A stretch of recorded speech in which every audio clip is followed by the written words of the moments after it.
सानीलाई कहिले भनेको छुइनँ यो पाउडर सेतो अनुहारै भरि लाउँदा दामी देखिन्छ। मैले अहिलेसम्म कहिले भनेको थिइनँ कि दिदीले यो गालमा गालाउने कहिले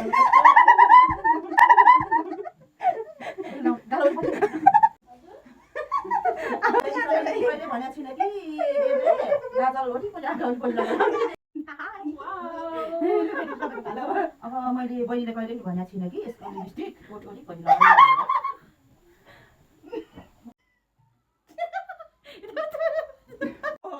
मैले अहिलेसम्म कि कहिले भनेको छैन तिमीलाई यो मेकअप आइसेट अनि गालमा लाउँदा कस्तो राम्रो देखिन्छ रुलाएर देखाउ त। मैले यसमा कहिले भनेको छुइनँ कला सानीले यो ब्लसले यहाँदेखि यहाँसम्म टिका लगाउँदा दामी देखिन्छ तर ठुलो लाउनु पर्छ। अब मेरो बाल सानीलाई भने मैले अहिलेसम्म सानीलाई क्या मैले सानीलाई भनेकै छुइनँ कि यो लिपस्टिकले चाहिँ यहाँ रातो टिका हिँडाएर रातो टिका लगाउँदा दामी देखिन्छ।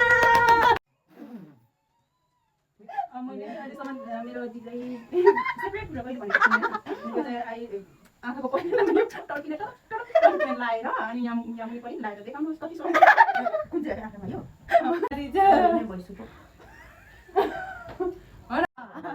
सानीको पालो मलाई भने मैले अब एल्सालाई कहिले पनि भनेको छैन कि यो गाजलले कुमारी पहिला मेरा छातीको वातावरण यहाँ निकाल्नु बनाउने भनेर थ्याङ्क यू।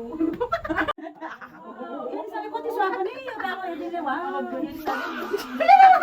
सेती छ मान्छे लिपस्टिक चाहिँ यहाँदेखि यस्तो लगाएर लिपस्टिक लगाउँदा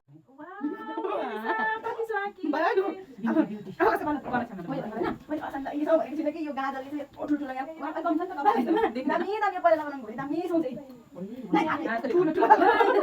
हातले गाजल लगाएको देखाएको छ मैले अहिलेसम्म कहिले भनेको छैन कि मेरो बहिनीले गाजलले अनुहारभरि मेकअप गर